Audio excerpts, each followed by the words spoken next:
waxay iga qaaday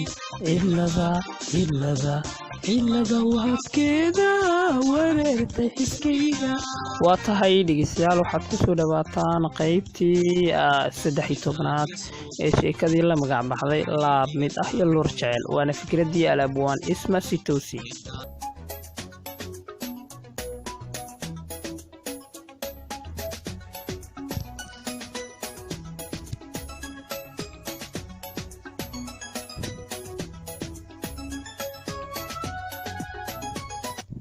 farxadii lagu guuleystay ee labada dhinac dhankooda ayay qeybtan ka hadli doontaa, waana qaybta 13aad ee sheekada. Barni iyo baashaheedii Baari waxaa u bilatay bil kalgacayl oo markan ka bedelan hab dhaqankii caanka ku ahaayeen ee saaxiibtinimada ku salaysneed. labadoodiina waxay noqdeen lamaana jacayl dhaba isku qaba, iskuna uurfayow, mar walbana isku helan. Baari cadde farxadiisa waxay gaadhay heerkii ugu mudnayd oo ah in Barni ay tahay rajadiisii mustaqbalka uu guursan lahaa. Barnina sidaa iyo si ka daran ayay ku ahayd. Barni oo farxadeedii ka tambadatay ayay walaasheedii la wadaagtay in hadda ay heshay midkii kaafin lahaa nafteeda. Bilan oo mashxarad sacabka kaga qaaday ayay tiri, waa farxadii khayre, bal yaa weeyo ruuxa. Barni oo dhoola cadaynaysa ayaa tiri, waa wiil naftaydu muddo ku taamaysay, misna muuqiyo magacsan rabbi ku manaystay, waayo noloshayda oo mugdi ku sugan waa kii nalkuu daaray, waa kii ugu hifiyey ruuxaan caashaq, waa kii fallaar kalgacayl wadnaha iga dhex dhigay, waa kii in muddo ah maankaygu ku labnaa macaankayga marnaba ma ilaawo. Bilan ayaa aad ugu farxaday arrinkaa walaasheed leedahay, ayadoo u muujinaysa dhaqdhaqaaq farxadeed ayay ku tiri, wow maasha allah, balse Barniyey, ragga sanadkan jira qalbigaaga lama wada siiyo, lagamana wada dido. hase ahaatee si qayaas ayaa loo wadaa, laakiin uu yahay wiilka sidan kaaga dhex baxay.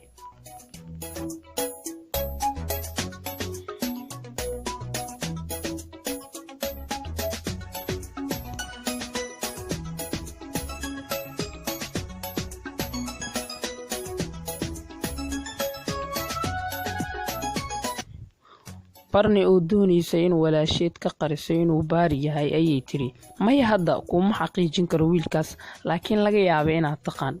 Bilan ayaa shaki cusub ku noqotay hadalka, waxayna qalbiga iska tiri, taqaanaa talow midkii Baari ahaa miyuu yahay. intay isla hadalka ku jirta ayaa walaasheedii ka dhex gashay oo tiri, waxba ha isku mashquulinine, adiga arki doona dumaashigaaga. Bilan ayaa la soo dhawaaqday wixii maankeeda ku jiray oo ah, walaal wiilkaas Baari miya?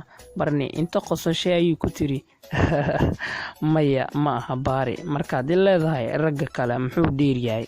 Bilan oo ka daba qoslaysa ayaa tiri, haa Baari ragga kale waxbuu dheer yahay, waayo waa midka noloshaada wax ka bedelay. Bilan hadalkaas markay lahayd uma dhihin si dhaba, balse si dhalanteed oo kaftan ayay u tiri, inkastoo la yidhi ninna si u yidhi ninna si u qaaday, ayay Barni u xaqiijisay inuu asagaba yahay. Bilan oo laga dheehan karo layaab ayay tiri, wow laab mid ah iyo lur jacayl ahaa. Barni ayaa mar kale kaga warcelisay, laab mid ah only ayaanu nahay, waayo furaha qalbiyadeenna waa kuwa isu muuqda. Bilan ayaa tiri, oo si wax kaga qaldan yihiin dad iyo duur waxaadan filanaynaa laga fishaa, mana jirto dad qalbiga iska daalacdo, waayo haddii ayba dhici lahayd adduunkaba ma qasmi lahayn.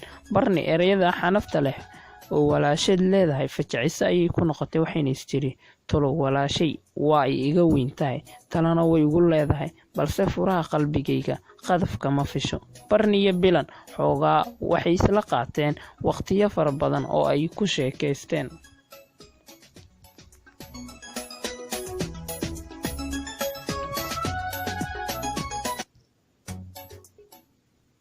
dhegeystayaal waxaa halkaa inooga dhan qaybtii 13aad ee sheekadii laab mid ah iyo luur jacayl. intaynu u kulmi doono qaybtan qaybta xigta oo ah 14aad, waxaan idinkaga tegaynaa sidaa iyo nabadgelyo.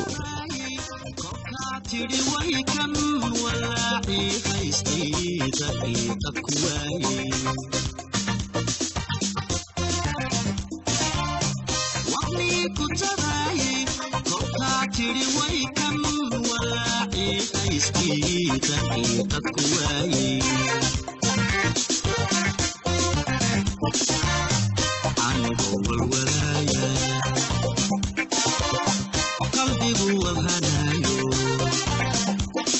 oodtaan kugu weelday adaa i walaabshay wadanka gacaylehaa wareegtay dhibkii hawaana jacaylku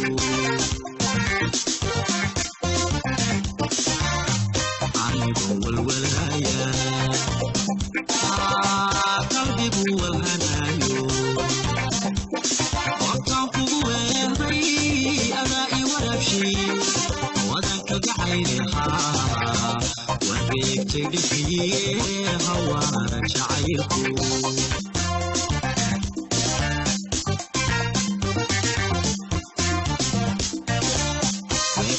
صوتو وحي إيقاتي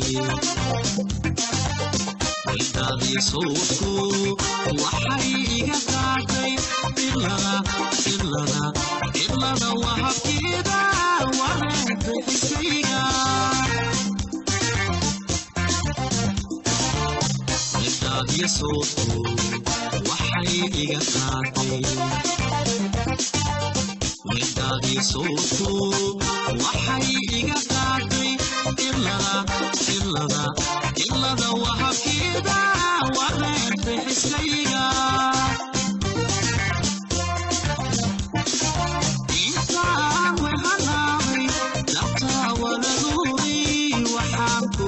أبك وجهاك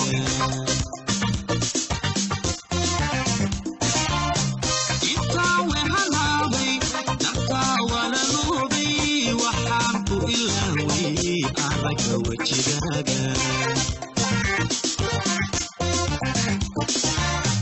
عليك والولايا قلبي والهدايو وقتك أدائي ورشي وذاك جعيلها وإنك إسالي الله أنكوين